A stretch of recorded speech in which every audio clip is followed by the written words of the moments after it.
All right, let's talk about a mystery that I'm pretty sure we've all faced at some point.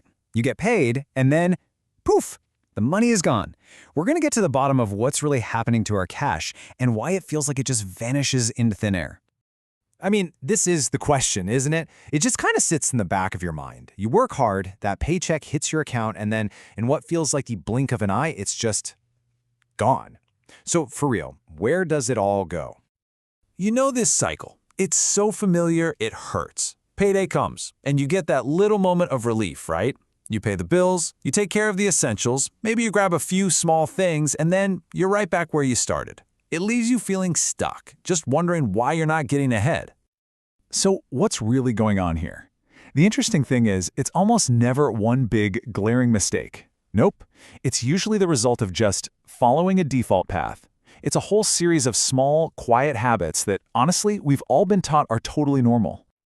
Do any of these hit a little close to home? You know, spending because I deserve a treat, or using those super easy one-click payment options without even thinking about it.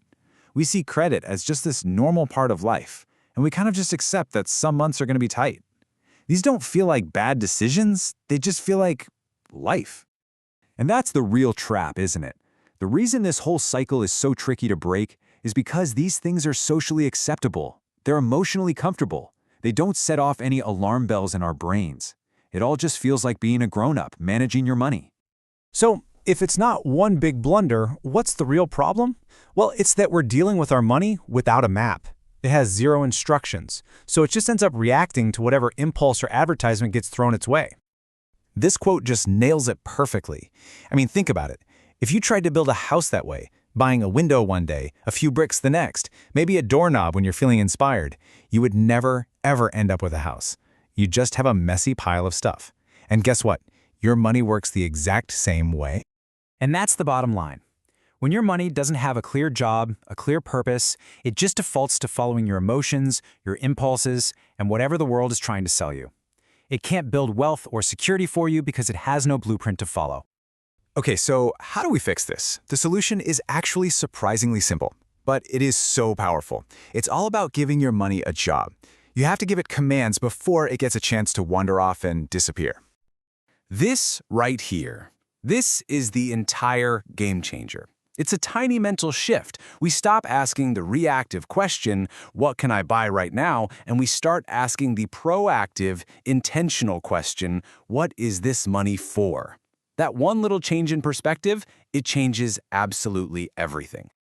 We can call this idea intentional finance, but don't get hung up on the fancy term. All it really means is that you assign a role to your money before you spend it. You're replacing random, in-the-moment spending with clear, thought-out decisions. It's not about restriction, it's about clarity. So let's see what this actually looks like in practice. Let's compare the two paths side by side. The old, chaotic, reactive loop versus this new, intentional flow. Okay, so here's the old way. This is probably going to feel pretty familiar. Payday hits. First thing that often happens? Impulse buys. Takeout, a little online shopping, those small treats. Then the fixed bills get paid. And whatever's left over, well, that leads to stress and a whole lot of uncertainty. It's a hamster wheel. You never feel like you're getting ahead. But now, check out the difference with the intentional flow. Payday arrives, and the very first thing you do is give every single dollar a job.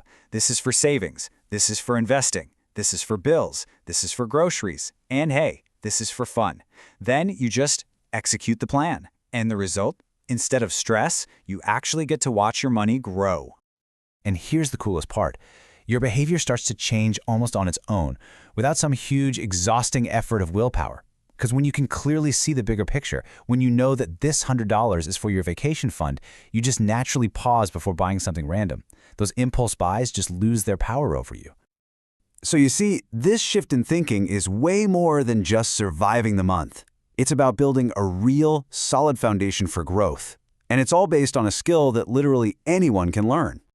I want you to really let this sink in. Managing money is not some magic talent that people are born with. It is a skill.